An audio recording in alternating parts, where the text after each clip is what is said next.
नमस्कार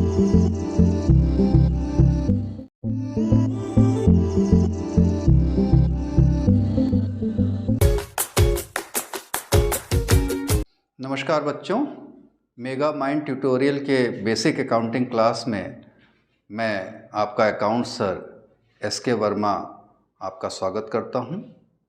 बच्चों, जैसा कि हमने अपने पिछले वीडियो में बताया था कि हमारी ये बेसिक अकाउंटिंग क्लास 11th के अकॉर्डिंग बनाई गई है, लेकिन चूँकि 11th की क्लास एक बेसिक क्लास होती है, इसलिए ये 12th के लिए भी, बीकॉम के लिए भी, MCom, MBA, CA, CS, CMA सभी के लिए बहुत ही यूज़फुल है। बच्चों, अभी तक हम लोगों ने पढ़ा कि कैसे हम जर्नल एंट्री बनाएं, कैसे लेजर पोस्टिंग करें, कैसे ट्रायल बैलेंस बनाएं, और इसके बाद हम लोगों ने सब्सिडियरी बुक्स भी पढ़ी, cash book, purchase book, petty cash book, sales book. आज हम लोग एक बहुत ही इम्पॉर्टेंट चैप्टर शुरू करने जा रहे हैं और बहुत ही यूज़फुल चैप्टर है, क्योंकि ये चैप्टर एक ऐसा चैप्टर है जो कि आगे के लिए भी बहुत इम्पॉर्टेंट रहेगा। चाहे आप 12th करें, चाहे बीकॉम, चाहे सीए करें, इस चैप्टर की ज़रूरत पड़ती ही पड़ती है। बड़ी बड़ी कंपनियों में इसका यूज़ होता है और आप लोग समझ गए होंगे मैं जिस चैप्टर की चर्चा करने जा रहा हूँ, और वो चैप्टर है डेप्रिसिएशन। तो आज हम लोग डेप्रिसिएशन के बारे में पढ़ेंगे कि आखिर डेप्रिसिएशन क्या होता है, कैसे इसकी जर्नल एंट्री बनती है, कैसे इसका अकाउंट बनता है। आज हम लोग डेप्रिसिएशन चैप्टर के बारे में पढ़ेंगे। तो डेप्रिसिएशन का मतलब ये होता है कि जो आप एसेट यूज़ कर रहे हो, चाहे वो मशीनरी हो, चाहे बिल्डिंग हो, चाहे फर्नीचर हो, जब यूज़ करते हो तो उसकी वैल्यू रिड्यूस हो जाती है। तो जो वैल्यू रिड्यूस होती है उसी को हम डेप्रिसिएशन कहते हैं। यानी depreciation means the reduction in the value of fixed assets. यानी आपने कोई बिल्डिंग, कोई मशीनरी, कोई फिक्स्ड एसेट अपने बिज़नेस में यूज़ किया है और साल भर यूज़ होने से उसकी जो वैल्यू घट जाती है, रिड्यूस हो जाती है, तो उसको हम डेप्रिसिएशन कहते हैं।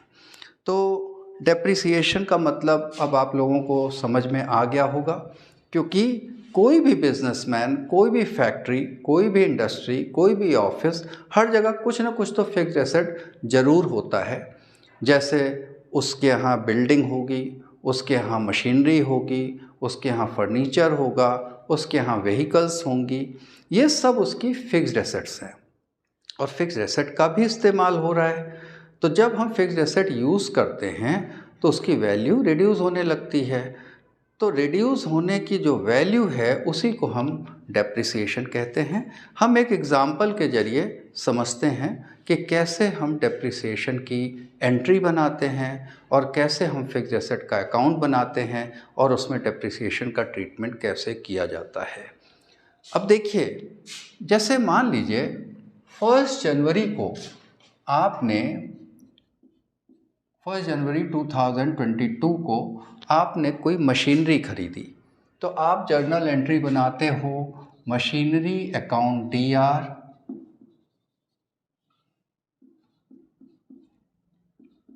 To bank account. मान लीजिए आपने 1 लाख रुपए की मशीन खरीदी अपने बिजनेस में, आपकी फैक्ट्री में 1 लाख की मशीन खरीद के आई है, तो आप इस तरह से उसकी जर्नल एंट्री बनाते हैं।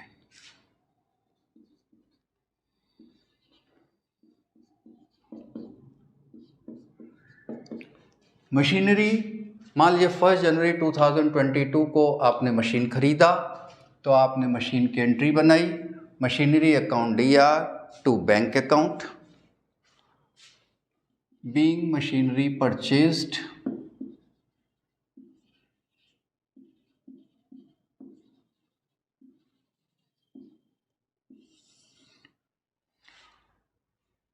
मान लीजिए ईयर एंडिंग 31 दिसंबर है, तो आप 31 दिसंबर को अपना फाइनल अकाउंट बनाते हैं। फाइनल अकाउंट का मतलब trading account, PL account, balance sheet तो हर कंपनी बनाती है, हर बिजनेसमैन बनाता है। तो ट्रेडिंग पीएल अकाउंट बनाने से उसे पता चलता है कि उसे इस साल कितना प्रॉफिट हुआ या लॉस हुआ, और बैलेंस शीट बनाने से पता चलता है कि उसकी एसेट्स क्या हैं, लायबिलिटीज़ क्या हैं। तो आप जानते हैं कि मशीनरी आपका फिक्स्ड एसेट है, वो बैलेंस शीट का आइटम है, वो बैलेंस शीट में एसेट साइड में लिखा जाएगा। आप लोगों को ये भी आइडिया है कि दो तरह के एक्सपेंसेस होते हैं किसी भी बिजनेस में, एक कैपिटल एक्सपेंडिचर, एक रेवेन्यू एक्सपेंडिचर। कैपिटल एक्सपेंडिचर क्या है? जो एक बार खरीदा जाए, एक बार खर्चा किया जाए और कई साल उसका बेनिफिट मिले, तो वो कैपिटल एक्सपेंडिचर है। रेवेन्यू एक्सपेंडिचर क्या है? जो हर साल खर्चा करना पड़े, वो रेवेन्यू एक्सपेंडिचर है। तो कैपिटल एक्सपेंडिचर जैसे बिल्डिंग खरीदा आपने, मशीन खरीदी आपने, एक बार पैसा लगा आपका, एक बार खर्चा हुआ, अब वो मशीन 5 साल 10 साल चलेगी, तो जिसका बेनिफिट 1 साल से ज़्यादा साल तक मिले वो कैपिटल एक्सपेंडिचर हुआ, और जिसका बेनिफिट उसी साल तक मिले वो रेवेन्यू एक्सपेंडिचर हुआ। तो जैसे हमें सैलरी देना है तो हर साल ही देना है, हर महीने देना है, तो वो रेवेन्यू एक्सपेंडिचर हुआ। लेकिन अगर आपने मशीन खरीदा 1 लाख रुपए का, तो वो हर साल मशीन नहीं खरीदते आप, एक बार मशीन खरीदा, हो सकता है वो मशीन 5 साल 10 साल चले, तो वो कैपिटल एक्सपेंडिचर बोला जाता है। और कैपिटल एक्सपेंडिचर हम जितना भी इस तरह का है एसेट्स, वो हम बैलेंस शीट के एसेट में लिखते हैं, जबकि रेवेन्यू एक्सपेंडिचर कहाँ लिखा जाता है? वो ट्रेडिंग पीएल अकाउंट में लिखा जाता है। Trading account, PL account, balance sheet जो हमारा फाइनल अकाउंट का टॉपिक है, वो हम इसके बाद के लेक्चर में कवर करेंगे। नेक्स्ट लेक्चर में हमारा फाइनल अकाउंट होगा, जिसमें हम ट्रेडिंग पीएल बैलेंस शीट के बारे में डिटेल डिस्कशन करेंगे। और जब ईयर एंड हुआ तो हमें पता चला कि हमने जो मशीन 1 लाख की खरीदी है, अब वो 31 दिसंबर तक साल भर इस्तेमाल हुई है, तो अब वो 1 लाख उसकी वैल्यू नहीं रह गई होगी, क्योंकि इस्तेमाल होने से एसेट की वैल्यू रिड्यूस हो जाती है, कम हो जाती है।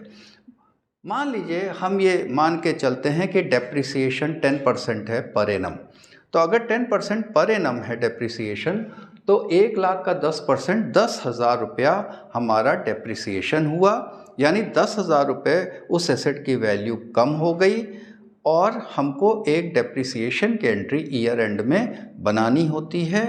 और वो एंट्री कैसे बनेगी? देखिए, डेप्रिसिएशन अकाउंट डीआर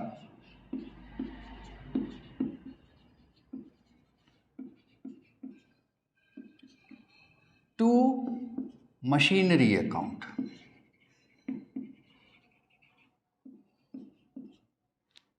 तो डेप्रिसिएशन की एंट्री आप लोग समझ लीजिए कि डेप्रिसिएशन डेबिट होगा, क्योंकि debit the expenses and losses. तो एक तरह से ये वैल्यू रिड्यूस होना का मतलब है लॉस है, एक तरह का एक्सपेंसेस है, क्योंकि आप जब फिक्स्ड एसेट खरीदते हो कोई, चाहे वो मशीन हो, चाहे वो बिल्डिंग हो, चाहे वो फर्नीचर हो, तो वो भी तो एक तरह का कॉस्ट है। भले वो कैपिटल एक्सपेंडिचर है, वो बैलेंस शीट में लिखा जाता है, लेकिन खर्चा तो खर्चा है, तो कुछ पोर्शन उसका पीएल अकाउंट में आना चाहिए, यानी वो एक तरह का डेप्रिसिएशन जो उसकी वैल्यू है वो हम पीएल में लिखते हैं, और रिमेनिंग वैल्यू जो बचती है वो बैलेंस शीट में शो होती है। तो डेप्रिसिएशन की एंट्री समझ लीजिए एक बार फिर से, depreciation account DR to machinery account. Machinery को हमने क्रेडिट किया क्योंकि मशीनरी की वैल्यू रिड्यूस हो रही है, और मान लीजिए 10% पर एनम डेप्रिसिएशन है और साल भर यूज़ हुई है मशीनरी, तो 1 लाख का 10% 10,000 रुपीज़ डेप्रिसिएशन हुआ।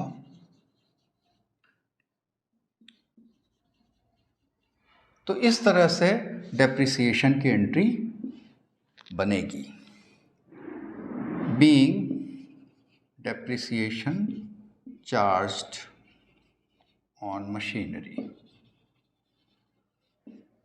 तो ये डेप्रिसिएशन की जर्नल एंट्री बन गई, जो कि ईयर एंड में बनती है जब आप अपना फाइनल अकाउंट बनाते हो, ट्रेडिंग अकाउंट, पीएल अकाउंट और बैलेंस शीट। अब देखिए, मान लीजिए 1 साल और बीत गया तो आप फिर से एक एंट्री ईयर एंड में बनाएंगे। सपोज 31 दिसंबर 2000, इसको हम 1 कर देते हैं।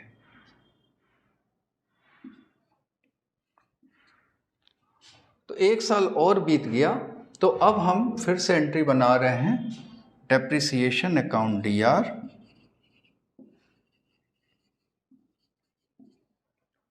To machinery account.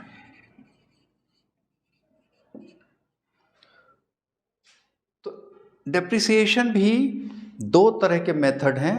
एक को हम कहते हैं स्ट्रेट लाइन मेथड और एक को हम कहते हैं डिमिनिशिंग बैलेंस मेथड। तो स्ट्रेट लाइन मेथड क्या होता है कि जो ओरिजिनल कॉस्ट होती है उसी पर हर साल डेप्रिसिएशन लगता है। तो 1 लाख है तो 1 लाख का 10%, 10,000 पिछले साल भी लगा, 10,000 इस साल भी लगेगा।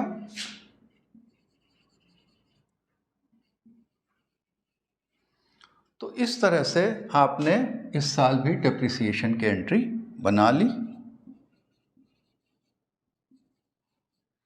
सेकेंड ईयर में भी ऐसे हर साल की एंट्री डेप्रिसिएशन की पास होती है।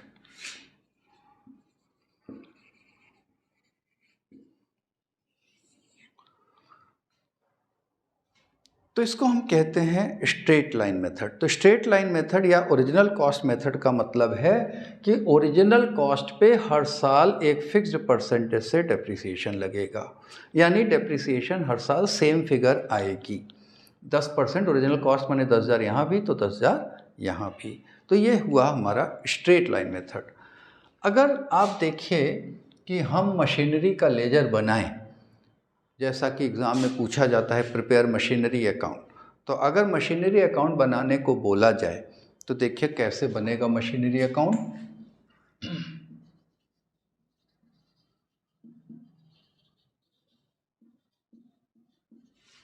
लेजर का फॉर्मेट बना लीजिए, डेट, पर्टिकुलर, रुपीस, फिर डेट, फिर पर्टिकुलर, फिर रुपीस।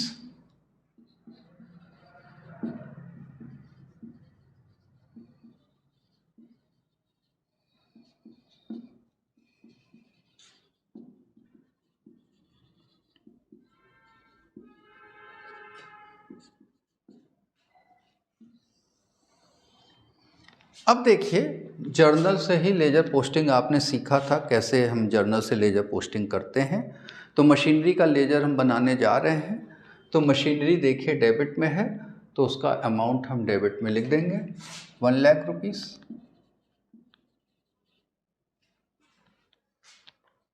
इधर 2 लिखा जाता है, डेट डाला जाता है 2021 जनवरी 1 टू बैंक अकाउंट। तो इस तरह से आपने ये एंट्री की पोस्टिंग कर दी। मशीनरी का लेजर बना रहे हैं तो जहाँ जहाँ मशीनरी दिख रही है वो उसकी पोस्टिंग कर रहे हैं आप। सेकेंड एंट्री में उसी साल में देखिए इस बार मशीनरी अकाउंट में क्रेडिट में 10,000 है तो आप एंट्री क्रेडिट में 10,000 डाल देंगे। यहाँ बाई लिखा जाता है, बाई लिख देंगे 2021 और ईयर एंड की डेट डाल देंगे। तो इस तरह से आप पोस्टिंग कर देंगे। तो अपोजिट में बाई डेप है तो डेप लिख देंगे, पर्टिकुलर में डेप्रिसिएशन अकाउंट। इस तरह से आप पोस्टिंग कर देंगे। तो ये एंट्री भी मशीनरी अकाउंट में पोस्ट हो गई। उसके बाद क्या करते हैं, ईयर एंड में टोटलिंग करते हैं। तो आप टोटल कर दीजिए।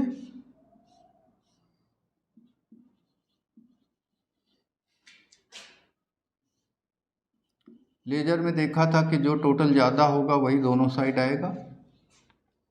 उसके बाद में बैलेंसिंग करते हैं ईयर एंड में बाई बैलेंस CD। तो 1 लाख माइनस 10,000 90,000। तो इस तरह से फर्स्ट ईयर का मशीनरी अकाउंट बन गया। तो ये जो मशीन अकाउंट शो कर रहा है कि आपने खरीदी थी 1 लाख रुपए की मशीन 1 जनवरी 2021 को, उसके बाद पूरे साल यूज़ हुई। 31 दिसंबर को जब आप अपना फाइनल अकाउंट बना रहे हैं तो डेप्रिसिएशन की एंट्री बनाई आपने, डेप्रिसिएशन टू मशीनरी, यानी 10% उसकी वैल्यू रिड्यूस हो गई, तो वो आपका रेवेन्यू एक्सपेंस माना जाता है। डेप्रिसिएशन वो पीएल अकाउंट में लिखा जाता है। तो बाय डेप 10,000, यानी अब उसकी वैल्यू ईयर एंड में 90,000 रह गई। जो मशीन आपने 1 जनवरी 2021 को ख़रीदी थी, साल भर यूज़ हुई, इस्तेमाल हुई, इस वजह से ईयर एंड में उसकी वैल्यू अब 90,000 रह गई है। तो यानी बैलेंस शीट में एसेट की वैल्यू 90,000 शो होगी, मशीनरी की वैल्यू 90,000 शो होगी, और जो डेप्रिसिएशन 10,000 जितनी वैल्यू उसकी कम हो गई वो पीएल अकाउंट में डेप्रिसिएशन ऑन मशीनरी करके डेबिट में आ जाएगा, यानी वो आपका खर्चा माना जाएगा जितनी वैल्यू उसकी रिड्यूस हो गई। अब आपको जैसे सेकेंड ईयर का बनाना है तो आप बैलेंस कैरी फॉरवर्ड करके लाते हैं अपोजिट में। तो 2022 लग गया, अब जनवरी 1 टू बैलेंस बीडी 90,000। इस तरह से आप बैलेंस कैरी फॉरवर्ड अपोजिट में करते हैं। आप लोगों ने लेजर पोस्टिंग में सीखा रहा, जब आपने देखा था कि लेजर की जो बैलेंसिंग है वो नेक्स्ट ईयर में कैरी फॉरवर्ड की जाती है। तो 90,000 इसका बैलेंस ओपनिंग बैलेंस कहा जाएगा 2022 का। अब ईयर एंड फिर आ गया 31 दिसंबर, फिर डेप्रिसिएशन की एंट्री साल बनेगी, यानी जब तक मशीन रहेगी, यूज़ होगी, हर साल डेप्रिसिएशन की एंट्री पड़ेगी। तो 2022 में दिसंबर 31 को बाय डेप्रिसिएशन अकाउंट करके आप, अगर स्ट्रेट लाइन मेथड है, दो मेथड हम लोगों ने डिस्कस किया था, एक को बोलते हैं स्ट्रेट लाइन मेथड और दूसरे को डिमिनिशिंग बैलेंस मेथड। तो अभी हम स्ट्रेट लाइन मेथड देख रहे थे कि स्ट्रेट लाइन का मतलब होता है कि जो ओरिजिनल कॉस्ट है मशीन की उसी पे हर साल डेप्रिसिएशन लगता है, यानी 10% है तो इसी का 10% यहाँ, उसी का 10% यहाँ, आगे के साल में भी 10% ही लगेगा ओरिजिनल कॉस्ट पे, इसलिए उसको हम कहते हैं ओरिजिनल कॉस्ट मेथड या स्ट्रेट लाइन मेथड। तो 10,000 इस साल भी डेप्रिसिएशन हो गया स्ट्रेट लाइन मेथड के अकॉर्डिंग। उसके बाद टोटलिंग कर देंगे।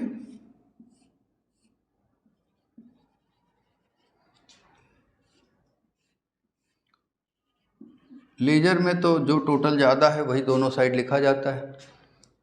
90,000 में 10,000 माइनस किया, 80,000 बैलेंस बचा, तो ये बाई बैलेंस ईडी हो गई।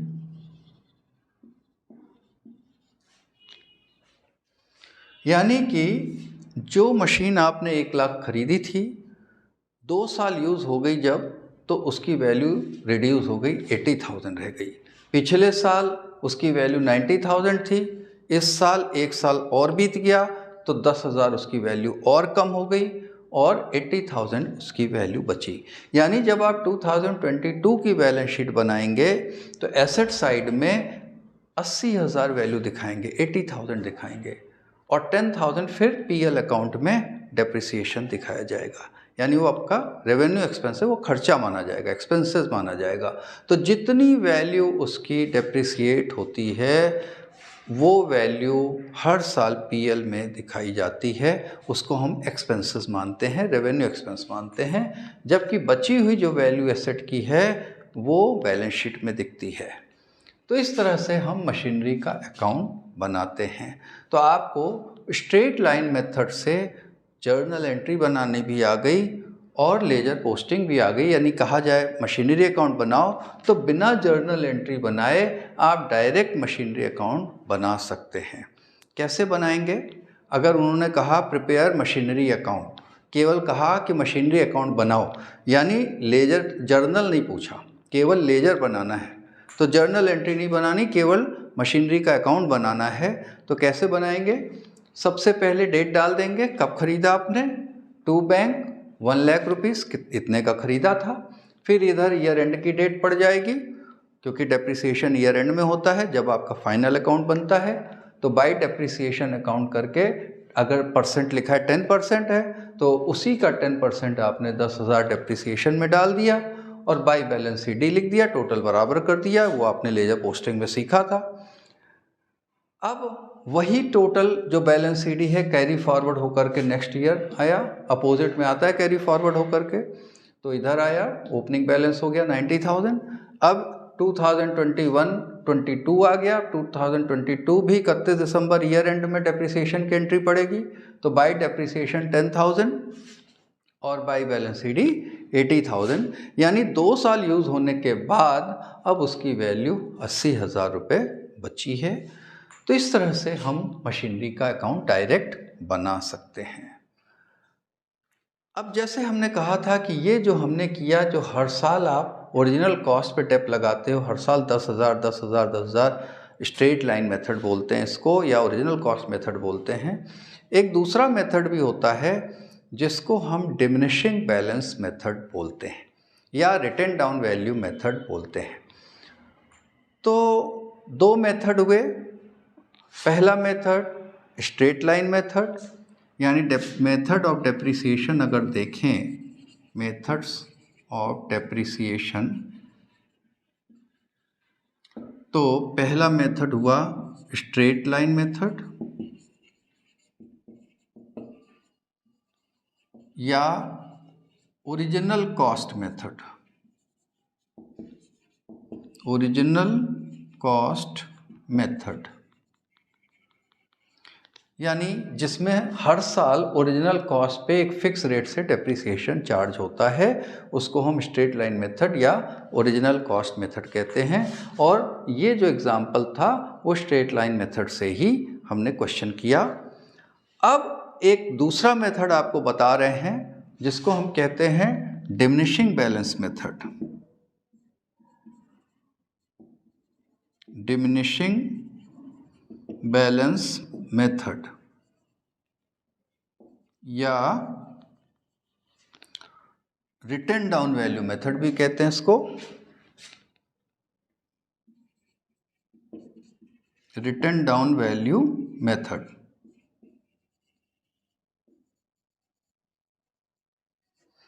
तो डिमिनिशिंग बैलेंस मेथड या रिटन डाउन वैल्यू मेथड। अब दूसरा मेथड में क्या डिफरेंस है ये आप देखिएगा। इसी एग्जांपल से हम आपको डिफरेंस दिखा रहे हैं कि स्ट्रेट लाइन मेथड और डिमिनिशिंग बैलेंस मेथड में डिफरेंस क्या है। स्ट्रेट लाइन मेथड में देखा था कि हर साल ओरिजिनल कॉस्ट पे डिफरेंस पे, ओरिजिनल कॉस्ट पे डेप्रिसिएशन लगता है। डिमिनिशिंग बैलेंस मेथड में क्या होता है, रिटन डाउन वैल्यू पे टेप लगता है। रिटन डाउन वैल्यू का मतलब जो उसकी वैल्यू बचती है अगली साल उस पे टेप लगता है। यानी स्ट्रेट लाइन मेथड में हर साल 1 लाख पे टेप लग रहा है तो यहाँ भी 10,000 लगा, यहाँ भी 10,000 लगा, आगे भी 10,000 लगेगा। जबकि डिमिनिशिंग बैलेंस मेथड में क्या होगा कि पहले साल इस पे लगा, दूसरे साल इस पर डेप्रिसिएशन लगेगा। इसको कहते हैं written down value method, WDV।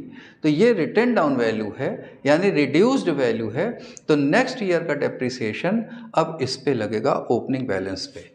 तो यानी कि नेक्स्ट ईयर जो डेप्रिसिएशन होगा 90,000 का 10% 9,000 होगा। तो ये डिफरेंस है स्ट्रेट लाइन मेथड और डिमिनिशिंग बैलेंस मेथड में।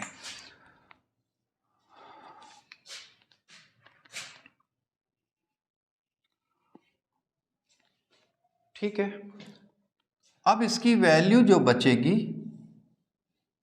90,000 माइनस 9,000 81,000।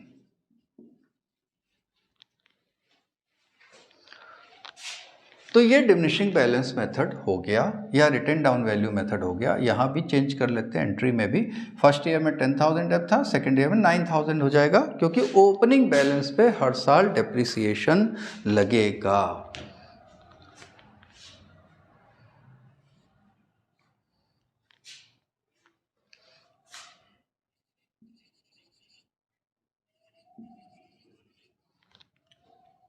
ठीक है, तो स्ट्रेट लाइन मेथड और डिमिनिशिंग मेथड में डिफरेंस आपको समझ में आ गया कि स्ट्रेट लाइन में क्या करते हैं, ओरिजिनल कॉस्ट पे हर साल डेप लगाते हैं।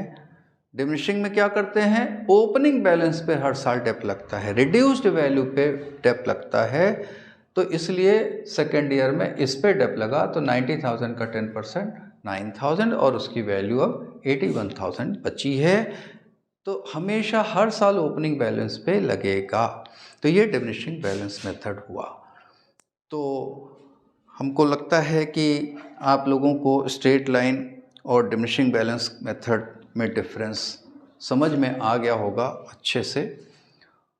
तो डेप्रिसिएशन में और भी चीज़ों का ट्रीटमेंट होता है। जैसे मान लीजिए कि क्वेश्चन में ये लिखा हो कि ये मशीन जो है वो 2023 में आपने बेच दिया 50,000 का। सपोज़ क्वेश्चन में ये लिखा है कि 31 मार्च 2023 में इस मशीन को 50,000 में बेच दिया आपने। तो अब देखिए क्या ट्रीटमेंट है। सबसे पहले तो हम इसी को आपको बताते हैं कि अगर ये स्ट्रेट लाइन से है तो क्या होगा फ़र्क, और डिमिनिशिंग से है तो क्या फ़र्क होगा। तो सबसे पहले आप स्ट्रेट लाइंस में देखिए कि मान लीजिए हमारा स्ट्रेट लाइन मेथड से था तो क्या ट्रीटमेंट होगा। स्ट्रेट लाइन में हमने यहाँ पे डेप्रिसिएशन लिखा था 10,000 और वैल्यू हमारी बची थी 80,000। ये स्ट्रेट लाइन में हमारा था इस तरह से, और यहाँ पे हमारा स्ट्रेट लाइन के अकॉर्डिंग वैल्यू हम लिख दे रहे हैं ताकि पता चले कि स्ट्रेट लाइन के अकॉर्डिंग क्या फ़र्क हुआ और डिमिनिशिंग में क्या डिफरेंस हुआ।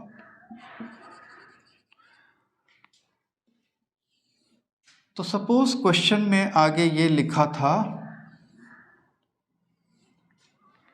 कि ये मशीनरी 31 मार्च 2023 को 50,000 रुपये में बेच दी गई। तो अब देखिए क्या करेंगे, हम इधर आ जाएं 2023 लिख लें। 2023 जनवरी 1 टू बैलेंस BD,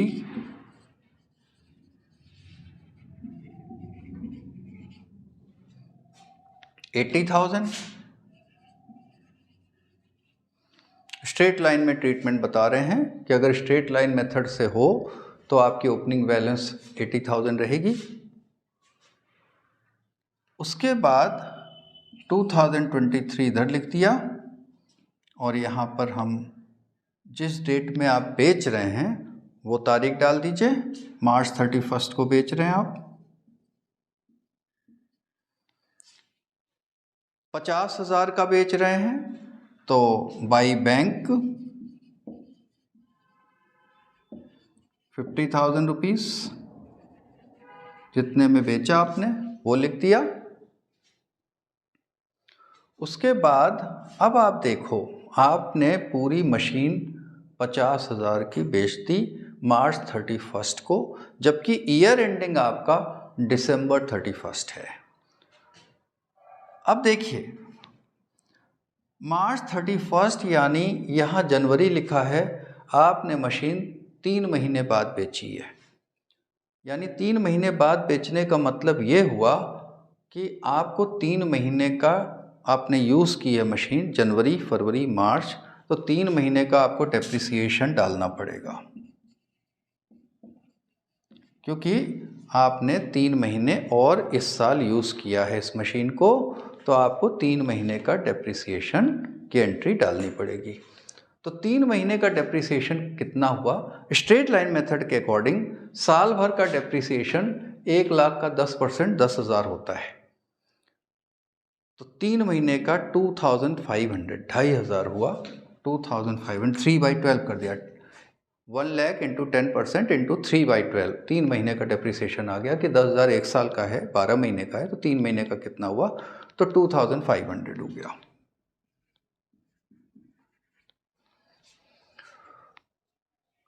अब आप देखिए कि आपके पास जो मशीन थी वो 80,000 की थी और 80,000 में 2,500 वैल्यू और रिड्यूस हो गई 31 मार्च तक।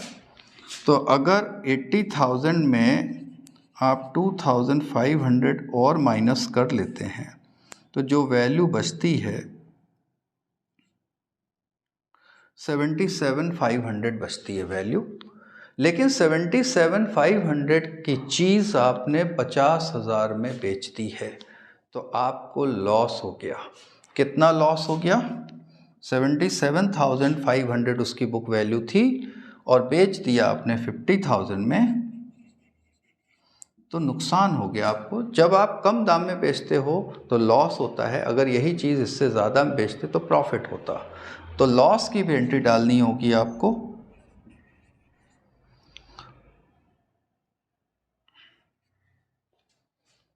$27,500 का नुकसान हो गया।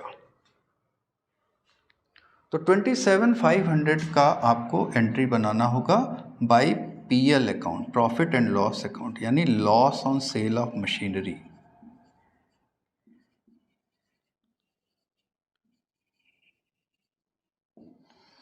तो लॉस की भी एंट्री डालनी होती है। लॉस भी हो सकता है तो लॉस की एंट्री इधर पड़ती है। अगर प्रॉफिट होता है, ज़्यादा में बिकता तो प्रॉफिट की एंट्री इधर डालते 2PL अकाउंट करके। तो अभी तो फिलहाल लॉस है तो लॉस की एंट्री आपने डाल दिया 27,500।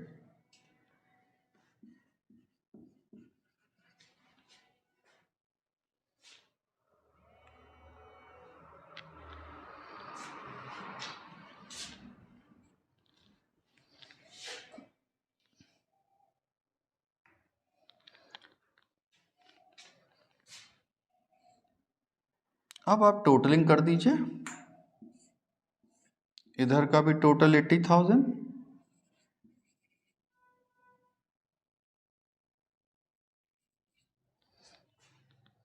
और इधर का भी टोटल 80,000।